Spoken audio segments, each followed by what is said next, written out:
Pakistan supreme કોર્ટે 21 મહિના પહેલા મુક્ત કરવાનો આદેશ આપ્યો હોવા છતાં ભારતના 181 માછીમારોને મુક્ત કરવામાં આવ્યા નથી। ત્યારે આ મામલે માછીમાર આગેવાનોએ રોષ વ્યક્ત કરી પાકિસ્તાન જેલમાં બંધ કેદીની વહેલી તકે મુક્તિની માંગ કરી છે।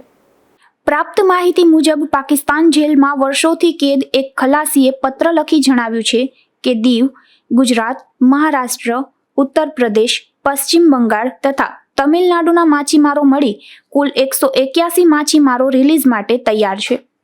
21 મહિના પહેલા પાકિસ્તાનની સુપ્રીમ કોર્ટે આ માછીમારોને સજામાંથી મુક્ત કર્યા હતા અને 15 મહિના પહેલા સુપ્રીમ કોર્ટે માછીમારોને રિલીઝ કરવા આદેશ આપ્યો હતો। એપ્રિલ 2024માં બીજી વખત રિલીઝ આદેશ આપ્યો હતો, છતાં આખા વર્ષમાં એક પણ માછીમારને છોડવામાં આવ્યા નથી। જેલમાંથી નીકળવાની ચિંતા અને પરિવારને મળવાની વ્યથામાં કેટલાક માછીમારો માનસિક સંતુલન ખોઈ બેઠા છે અને શારીરિક નબળાઈઓ જેવી કે શ્વાસની તકલીફ, પ્રેશરની બીમારી, હૃદયની નબળાઈનો સામનો કરી રહ્યા છે।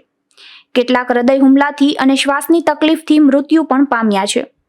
બધા માછીમારો તણાવથી પીડાઈ રહ્યા છે અને બધા આત્મવિશ્વાસ ખોઈ બેઠા છે। ભારતીય માછીમારોમાં મોટા ભાગના ગુજરાતના છે તો હાલ પાકિસ્તાનની વિવિધ જેલમાં બંધ છે। આથી તેના પરિવારજનો મુશ્કેલીમાં મુકાયા છે। સરકારે વહેલી તકે આ ખલાસીઓ વતન પરત ફરે તે માટે કાર્યવાહી કરવા માંગ ઉઠી છે। નિપુલ પોપટ, ગુજરાત ન્યૂઝ, પોરબંદર।